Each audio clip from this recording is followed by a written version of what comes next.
up into two separate kingdoms, the northern kingdom and the southern kingdom. And they were constantly, not only did they break up, they were constantly at war with one another. So you can imagine how that would break God's heart to see his people do that. And it is into this backdrop that our epic battle opens. The ruling king at the time was a man named Ahab.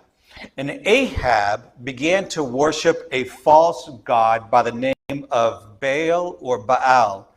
And Baal was widely worshipped in the nations surrounding Israel. He was a very well-known false god. And so he was worshipped among the surrounding nations. And then as Ahab began to worship Baal, so did the people. And they began to incorporate this worship into their daily lives. And Baal was considered a fertility god for crops. He was the one that provided rain, among many other things. And so, obviously, this Baal worship didn't sit well with God. And so the Israelites were almost using Baal worship as a supplement to God. So God was still their deliverer. He was kind of like their main God. He was the one that brought them out of Egypt and delivered them in so many ways. But Baal was the detail god. He was the one that was concerned about the rain, about the crops, about the livestock. And so at the beginning of chapter 17, God sends the prophet Elijah to Ahab to directly confront the idea that Baal controls the rain. That God isn't concerned with the details, but that's why they have to worship Baal. Elijah tells Ahab that God, the one true only God, is going to withhold rain for the next couple of years. And God is going to show that Baal is a false god by withholding the thing that Baal is supposed to control. And so after a while, chapter 18 tells the story of our epic battle here.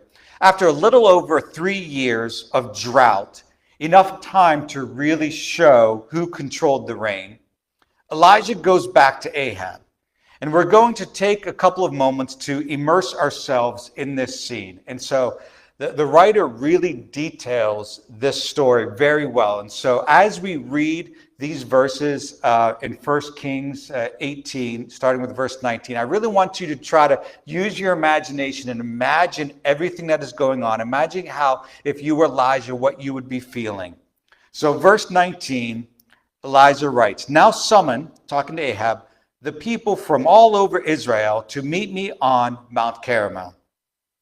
And bring the 450 prophets of Baal and the 400 prophets of Asherah, who eat at Jezebel's table." Jezebel was the queen, Ahab's wife, who also was the one that kind of brought in a lot of these false gods. So Ahab sent word throughout all Israel and assembled the prophets on Mount Carmel. Elijah went before the people and said, "How long will you waver between two opinions? If the Lord is God, follow him. But if Baal is God, follow him." But the people said nothing because they weren't sure. Then Elijah said to them, "I am the only one of the Lord's prophets left, but Baal has 450 prophets. Get 2 bulls for us. Let Baal's prophets choose one for themselves and let them cut it into pieces and put it on the wood, but not set fire to it. I will prepare the other bull and put it on the wood, but not set fire to it. Then you call on the name of your God, and I will call on the name of the Lord, the God who answers by fire. He is God." Then all the people said, "Oh, that sounds great. What you say is good," because they weren't sure. "What you say is good." And so Elijah said to the prophets of Baal, "Choose one, and you go ahead and prepare it first, since there are so many of you. Call on the name of your God, but do not light the fire." So they took the bull given to them, prepared it. Then they called on the name of Baal from morning till noon. "Baal, answer us," they shouted. But there was no response. No one answered. and they danced around the altar they had made. So they took the bull given them and prepared it, and danced around the altar they had made. At noon, Elijah began to taunt them. This is why I love this story so much. Elijah says, "Shout louder." He said, "Surely he is a god. Perhaps he is deep in thought." Or maybe he's busy or traveling. Maybe he's sleeping and he must be wakened. So shout a little bit louder. So they shouted louder. And they slashed themselves with swords and spears, as were their custom, until blood flowed. And that's very important, because in that time, the only way to kind of know if your God was listening was to increase the level. So they started to shout, they started to dance. Next thing they had to do was spill their own blood, because they didn't know if he was actually listening. And so midday passed, and they continued their frantic prophesying until the time for the evening sacrifice.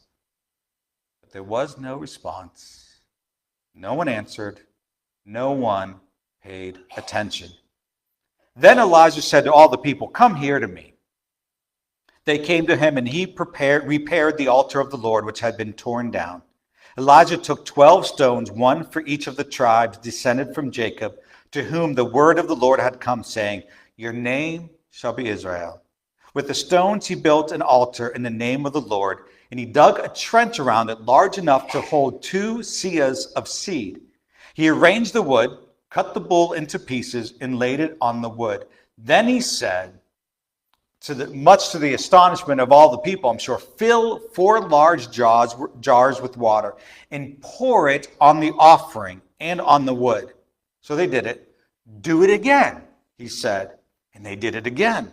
"Do it a third time," he ordered, and they did it a third time. There was so much water that it ran down around the altar and it filled the trench. Could you imagine being the 450 prophets of Baal at that point? Like, this guy, this guy doesn't know what he's doing. And at the time of the sacrifice, the prophet Elijah stepped forward and prayed. He didn't dance around. He didn't have to shout louder. He didn't have to cut himself. He just stepped forward and he prayed, "Lord, the God of Abraham, Isaac, and Israel, let it be known today that you are God in Israel, and that I am your servant, and have done all these things at your command. Answer me, Lord, answer me, so these people will know that you, Lord, are God, and that you are turning their hearts back again." Then the fire of the Lord fell and burned up the sacrifice, the wood, the stones, and the soil, and also licked up the water in the trench. When the people saw this, they fell prostrate and cried, "The Lord, he is God. The Lord, he is God." What a truly epic moment.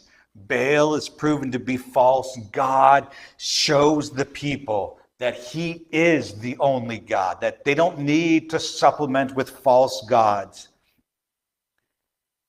But I have to be honest that as we read a story like this, how much can we today really relate to this story? I really don't think I'm ever going to be a situation where I'm going to face off against 450 prophets of Baal.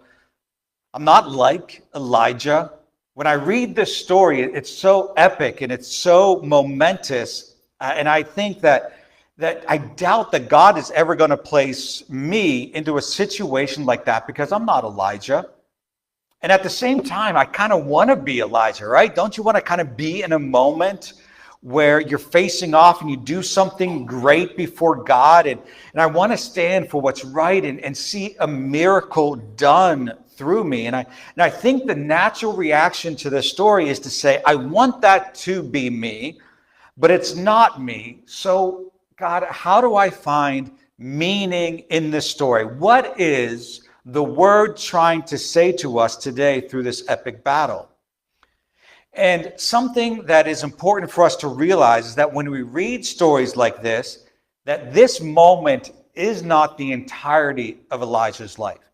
It isn't just that he lives in a tent for 40 years, gets up one morning, goes out, faces the prophets, proves that God is powerful, says, great, I'm all done, goes back and retires to his tent, and we never hear from him again.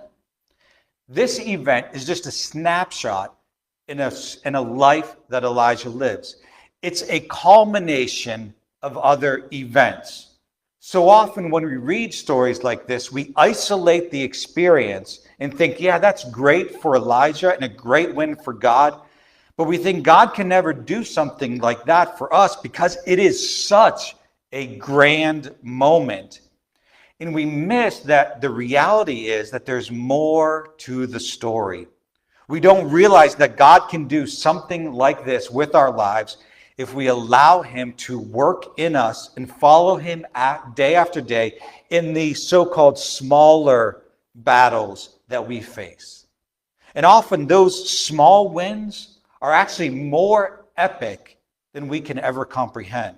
We don't realize that for us, our epic battles might never look like the epic battle that we read about in 1 Kings 18, but that doesn't mean that they don't matter, that they aren't important, that they don't require our utmost attention and effort.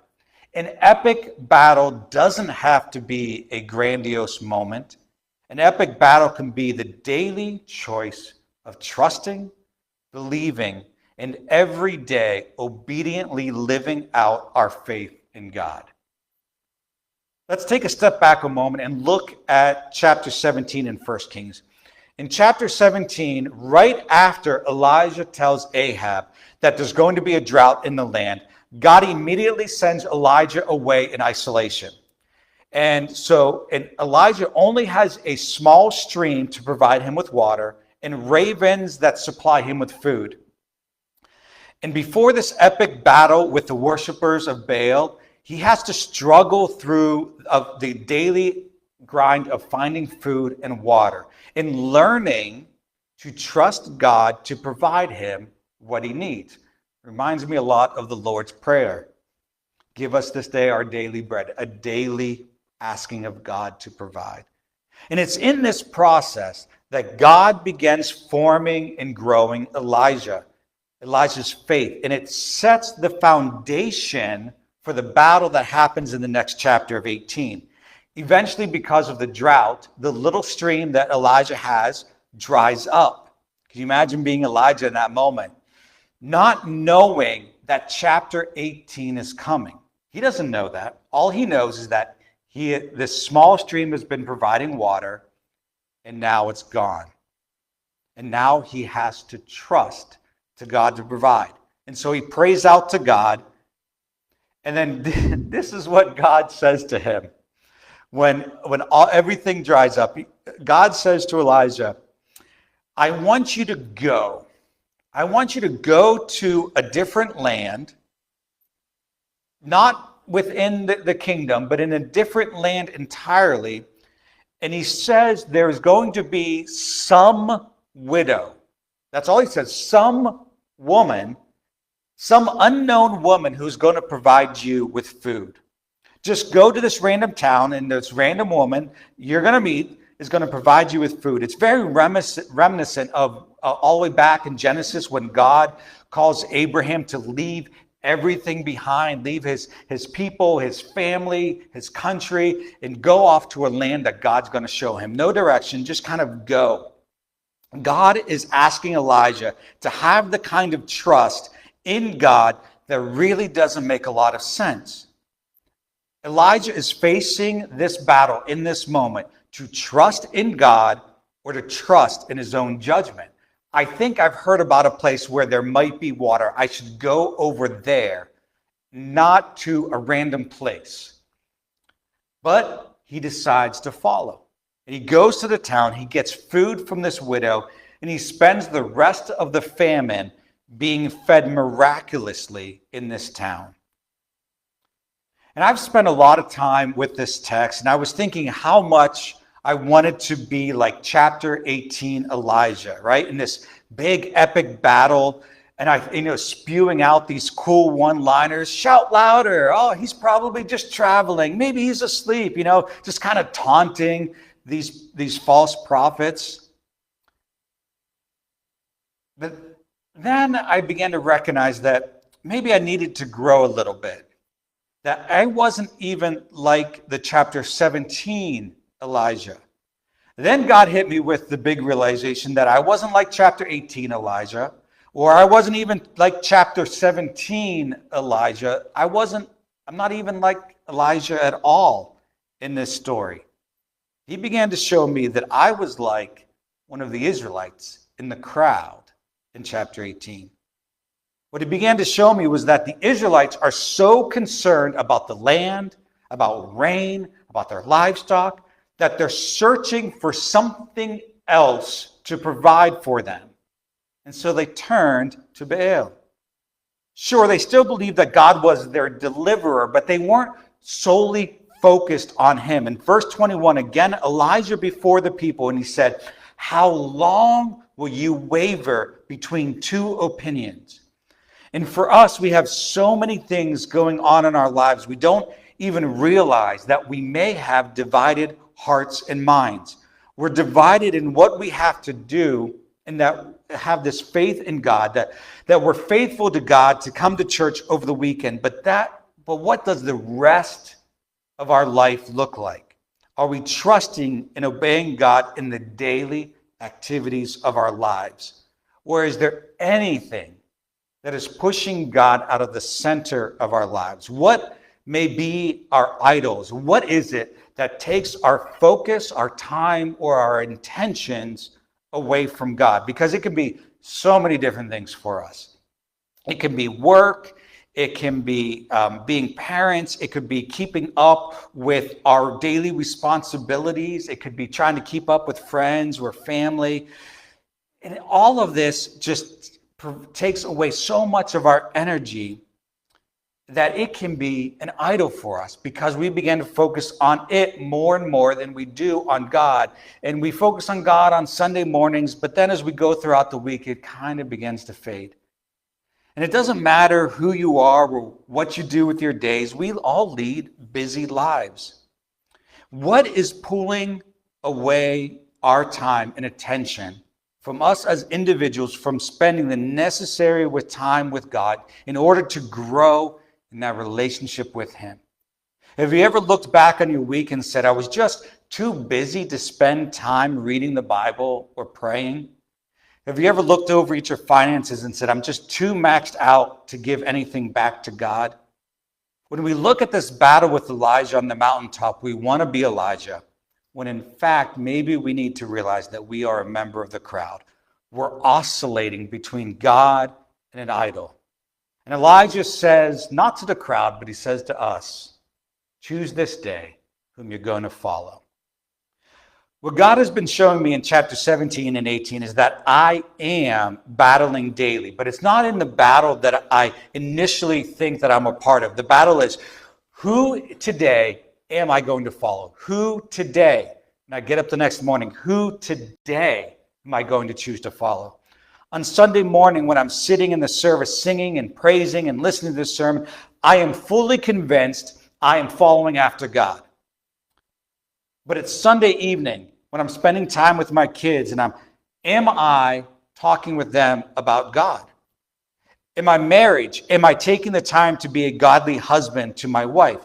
Just because we act like Christians on Sundays, does that mean I'm doing things each and every day to further my relationship with God personally? For us, these battles are important. These battles are epic. And if we win these battles, we will see miracles happen, because we are experiencing what it is to be used by God every day. Who today am I going to follow? On Wednesday morning of this past week, you wake up, who today am I going to follow? I'm just driving to work, stopped in traffic, and someone hits me from behind. Not only that, we pull off to the side. And so who today am I going to follow? In that moment, how am I going to react to the person who just hit me? Was I happy? Not really. But then that person got back in their car and drove off. Before I had just got out of my car. Who today am I going to follow? How am I going to act in this moment? Who today? What is my heart saying in this moment? Who today am I going to follow? About 15 minutes later, this person pulls up in front of me, and this woman gets out, and she said, I saw the person who drove off. I took pictures of their car in a video, and I already called the police, gave them my name and info, and sent them the pictures. And this is just God just reminding me, her name was Amy. My wife's name is Amy. And then she said, I talked to my husband who works for Geico Insurance. I have Geico Insurance. And in that moment, I just said, who today am I going to follow? God, thank you for just your reminder that in the midst of a really difficult circumstance, that you are with me. Satan wants us to believe that the only epic battles that exist are a momentous Elijah on the mountaintop battles. That belief often keeps us realizing that every day living out our faith is an epic battle. Satan wants us to downplay the choices that we face every day, daily. So we turn in and we minimize those areas of our lives and we miss the opportunity to win those battles. I didn't pray with my kids today. Okay, that's all right. I'll remember tomorrow. I didn't tell my spouse how much I love and appreciate them today. That's okay. I'll do it tomorrow. I didn't take time to call that friend I was thinking about today. That's okay. I'll do it tomorrow. These are all battles we need to win, but often miss because of living divided lives. And if we don't realize this, then most of us will never get to the point that Elijah was in chapter 17, let alone chapter 18. I don't know about you, but I don't want to live a divided life. Something else Elijah teaches us is that winning our own epic battle requires obedience. If we look at Elijah again in chapter 17, then the word of the Lord came to Elijah, leave here, turn eastward, and hide in the Kerith ravine east of the Jordan. You will drink from the brook I have directed, and I have directed the ravens to supply you with food there. So he did what the Lord had told him. God says, go, so Elijah went. Sometime later, the brook dried up because there had been no rain in the land. Then the word of the Lord came to him, verse 8 of chapter 17, go at once to Zarephath in the region of Sidon, again, a different country, and stay there. I directed a widow there to supply you with food. Again, this is the choice, this battle. What's he going to do? So he went. God said, go, so Elijah went. Winning our own battles is not going to happen when we drag our feet, when we question or whine or complain or procrastinate. And as we see with Elijah, every time he obeyed, instantly God did great things. He gave him food, he gave him water, he led him to the widow who was miraculously fed again. And also, that widow who was obedient was also experiencing the miracles of God. And then in 18, because of Elijah's obedience over the previous couple of years, he brings out this epic showdown with the prophets of Baal. After a long time, chapter 18, verse 1, in the third year, the word of the Lord, go and present yourself to Ahab, and I will send rain on the land. So Elijah went. And in that moment, it's also a choice. I didn't think about this, but 3 years prior, he told Ahab, God is going to withhold. Do you think, and then there's been 3 years of drought. That's probably not good news for Ahab, right? So you can imagine that if Ahab sees Elijah again, he may not be very happy with him. He's the king. He can do whatever he wants. And yet, Elijah went. I want to win my battles. And to do so, I need to respond when God calls, or when God sends, or when God commands, or when God shows me that I need to change. Whew. A life that is responsive and obedient to God is a life that God can use. And the final result in the battle is that winning our battles is me being glorified? No. Is Elijah being glorified? No. It is God being glorified. The ultimate result of a life lived for God is this: when the people shouted, "The Lord, He is God." Not Elijah, not Elijah is God. The Lord, He is God. When we win our epic battles, our lives point to the one who gives us the energy, the strength to win those battles. The people didn't shout out Elijah's name. They were praising God, and that's what we want. We want those around us to experience what we experienced when we first began a relationship with God. We want those around us to experience the freedom and forgiveness from a life given by God to us, which results in God getting more glory. And when we seek every day to become like Jesus, by loving God with our heart, soul, and mind, and through taking time to grow that relationship by reading God's words, prayer, and by being in community with others, by loving our neighbor through serving in some way, all of these actions, God is glorified. I'm going to invite Amy to come up. So I'm going to leave us with a few questions. What is God saying to you about where you are at in this story? Is God trying to reveal to you a divided life? Is God seeking your obedience in some way? Today I ask who it is that you are truly following.